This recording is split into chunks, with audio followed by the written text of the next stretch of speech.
information on hopefully not having another hurricane. They are the head of the Emergency Management Center, and I know probably all of us that are here went through traumatic, emotionally, feelings of what was happening to us and how to deal with it and what could we do differently. I think that's our big thing. What could we have done differently? So hopefully you will answer all our questions. Thank you. I don't know, we'll try.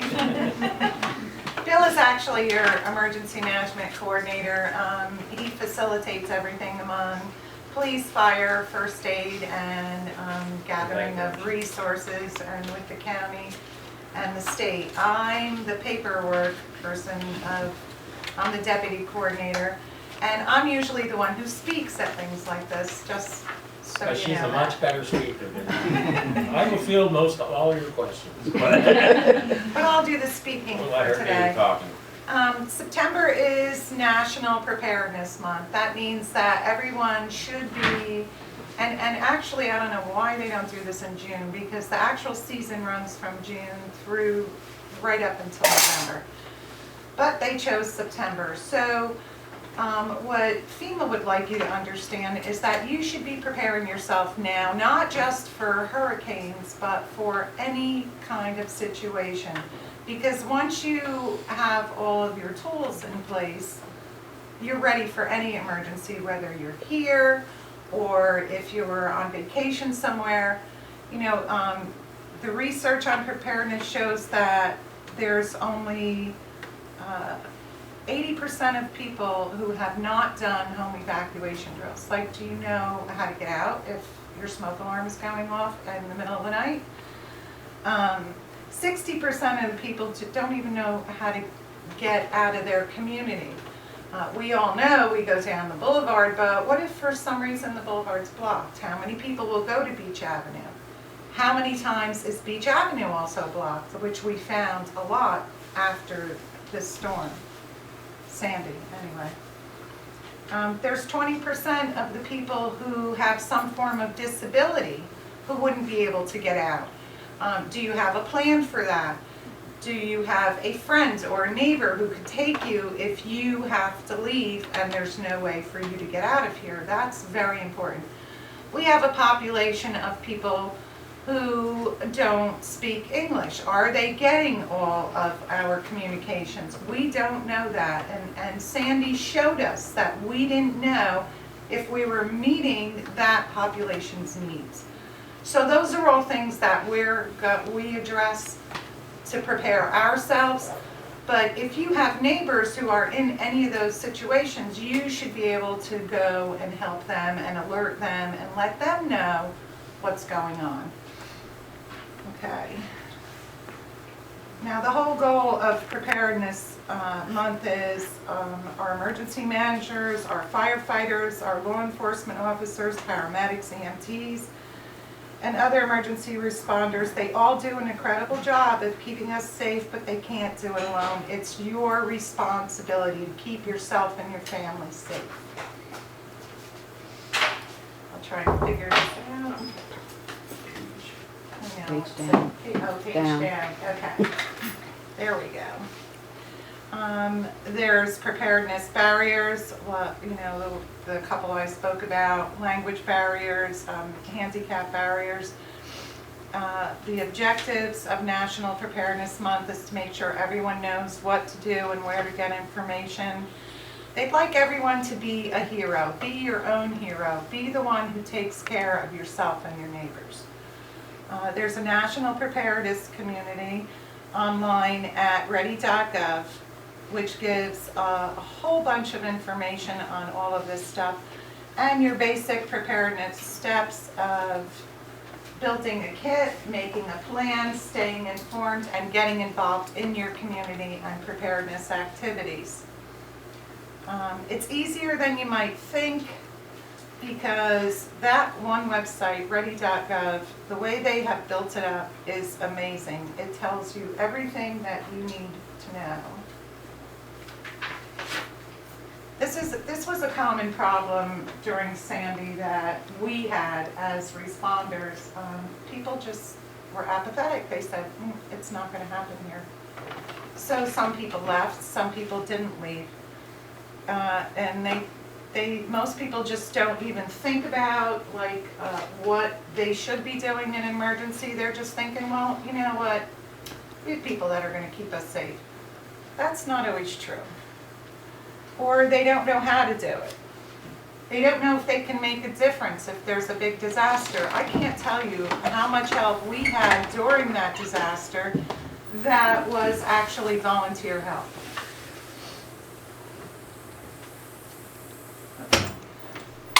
So our objectives for National Preparedness Month are to increase the amount of individuals, families, communities, to sort of start engaging now in preparedness activities in your own home, at work, in businesses, school, and even churches. And to also expand national preparedness by increasing the national preparedness community. Even though you may not be a first responder, you can be part of that community just by going to Ready.gov. You sign up there and you'll get all kinds of information on what you can do to help. So the theme this year is You Can Be the Hero, and it's to let you know that it's an individual responsibility, and the better prepared you are, the more likely you are to save a life. You can virtually save a neighbor's life. And we'd like you to share the message of preparedness and engage others in preparedness activities. And I told you about the National Preparedness Community at FEMA.gov. And this is the same thing again. We found a lot during and after the storm that sharing experiences, what other people went through, helped some other people to realize things that they could have done better or differently. How many of you stayed during the storm? I'm just curious.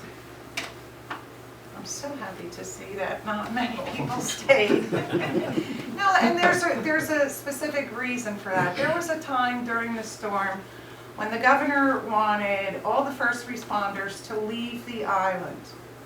We couldn't do that knowing that there were still people here. And then after the storm, we had to go virtually, send firefighters and anyone else who wanted to do it, house to house, to see where the people were. Because we had no services, we had no electric, no gas, no water, no sewer. So in order to make sure people's basic needs were being met, people had to go door to door.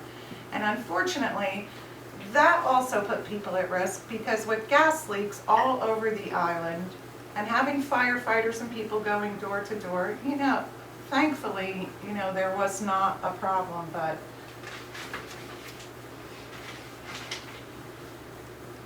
okay. So now come your basic preparedness steps. I put some sheets out there, and those big flat sheets that are out there, this is all just basic information. I don't know how many of you were not, when you were not here, thought of different things that maybe you wish you had taken with you.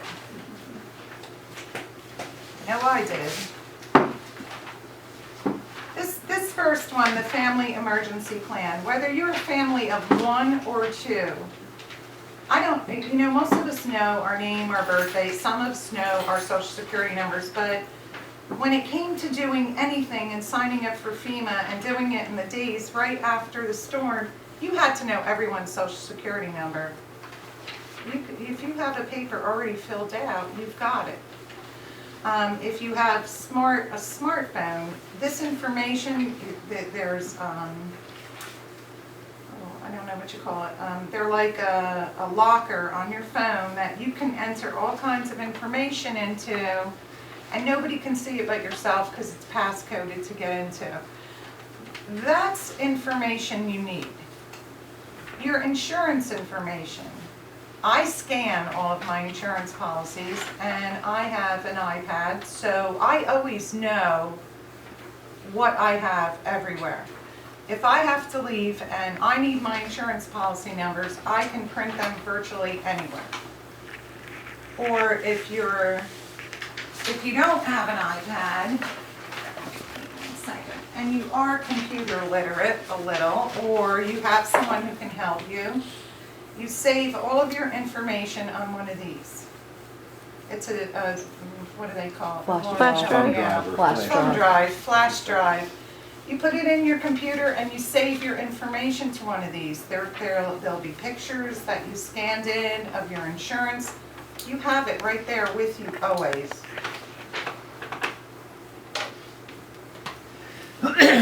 Okay, so you need to stay informed about the types of emergencies that can occur and know the appropriate responses. We know here we have flooding, we have nor'easters, we have heavy winds, we have the occasional hurricane. Excuse me? Winter storms. Winter storms, snowstorms. So you know from experience, we can lose power for an hour to 5 hours to a day or two. And if you're prepared for that stuff, you can self-shelter. If you're not prepared for that stuff, or you have any kind of medical emergencies, medical issues, then you should choose to leave when you're asked to leave. So you want to make a family emergency plan and build a kit and get involved. Okay. Let's go to the next one. I'll tell you how to build a kit, but not yet. Okay, preparedness is an individual responsibility. When you're prepared and an emergency strikes, first responders are able to assist those in greatest need. Self-reliance extends to helping neighbors and friends. Be ready to lend a hand to those in need. The likelihood that you and your family will recover from a disaster or emergency event tomorrow often depends on the planning and preparation done today. Following a major disaster emergency event, first responders may not be able to reach you to help. Factors such as number of injuries, communication failures, road blockages can prevent people from receiving emergency services that they've come to expect at a moment's notice. I don't know if you're aware of this, but when the storm hit here, like I said, there was no electric, there was no gas, there was no phone service, there was no internet.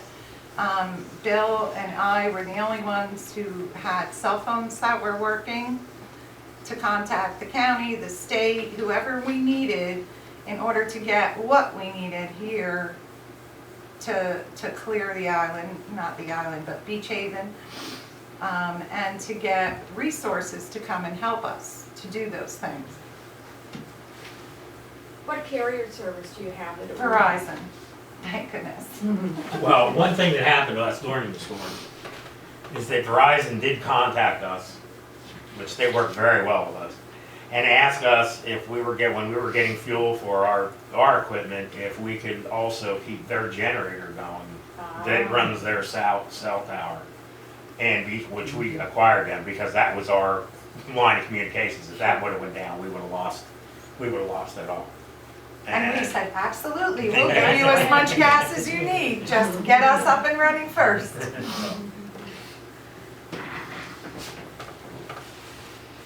Okay, this again is to know your local risks in your community and what the responses are during, before, and after the event. The emergency plans available in our community. Ready.gov is such an amazing, amazing resource for all of this information.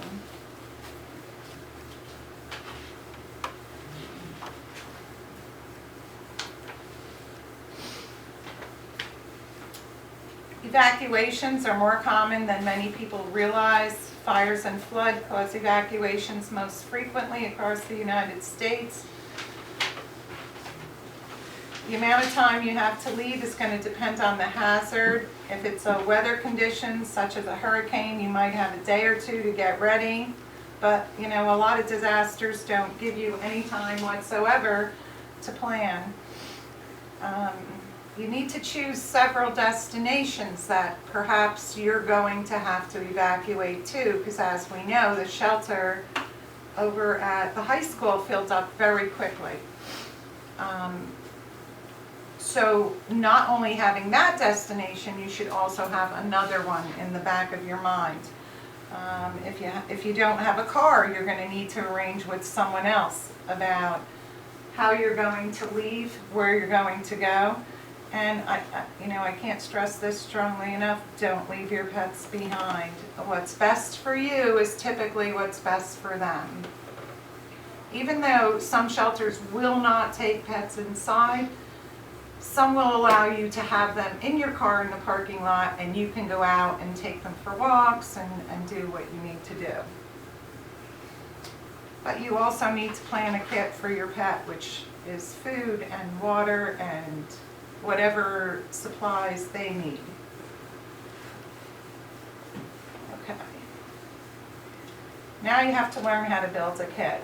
Disasters can happen anywhere at any time, and you want to make sure that you have an emergency supply kit. This one paper that's out there has the information for a kit.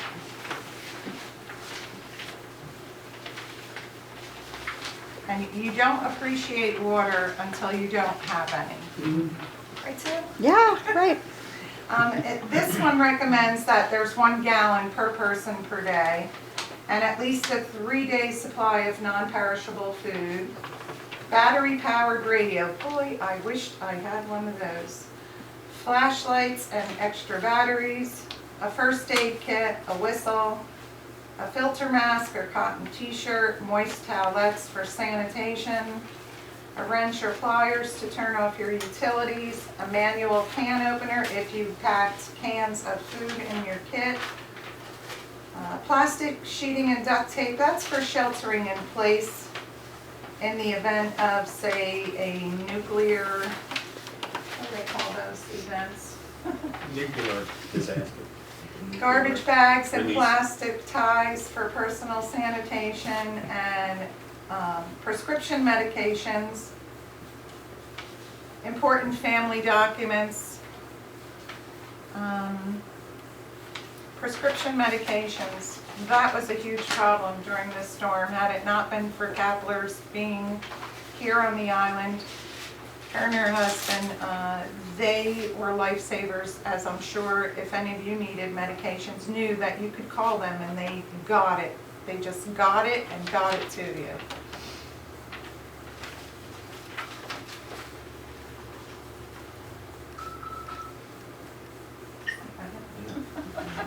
Yeah, next slide. Okay.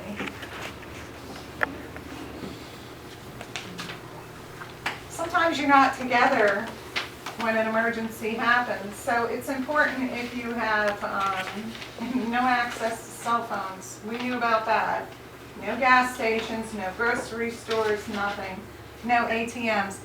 You know, they don't say that in this brochure, but you should always be sure to have a little spare cash in your wallet at all times, because if electricity is down and you need to get something, purchase something, you're not going to be able to do it unless you have cash. I know a lot of us walk around with the debit cards and like to use them, but they're not going to be functioning. You want to identify a common out-of-town contact for your family, someone who is your go-to person. You can call that person and say, listen, I'm okay. If anyone calls, you just tell them I'm okay. A lot of us actually did that during the storm because it was easier for us to do our jobs when someone else was distributing the information to the rest of the family. Know your school and work plans. Identify a meeting place. Visit Readygov to make a family emergency template.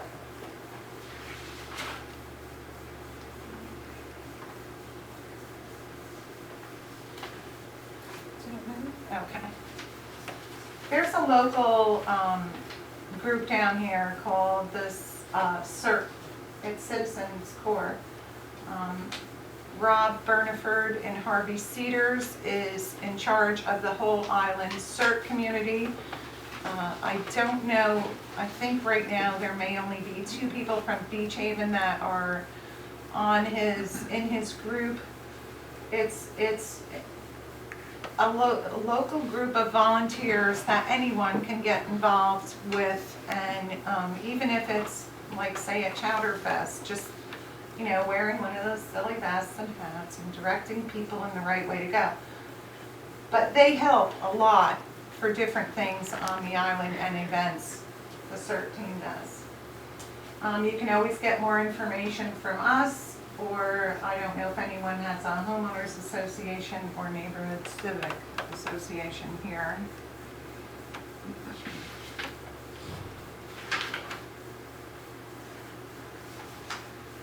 Okay, Readygov. This is the important one, so on this page, the borough website, emergency management can be found under the public safety heading. During Sandy, we used the scrolling banner as well as the first page to keep people informed. Lauren was in charge of updating that for us. We also use Nixle for updates. I don't know how many of you, is anybody in here, are you signed up for Nixle? Okay. If you don't have a cell phone, we can also do email stuff to you. We're going to be starting with our Global Connect system, or that's the reverse 911. They're transitioning into a company called Code Red. The new system will register your cell phone, email, whether you want to receive text or phone alerts. It's going to be managed only by the Borough of Beach Haven, so you're not going to get surrounding town information. Excuse me, but is that information somewhere in The Nixle, it's actually on the borough website, the Beach Haven-nj.gov, public safety, emergency management. So it's Global Connect. So, and Global Connect, there's a button there right on the website for Global Connect and Nixle. You want to make sure that you sign up for those. And if any of you don't have computers, but you have cell phones, I'm sure, you know, we've helped other people sign up. BG at the police department has helped people sign up for those alerts. Okay, and the new company is also going to transmit one in Spanish for our Hispanic community, so that you get better messages to you.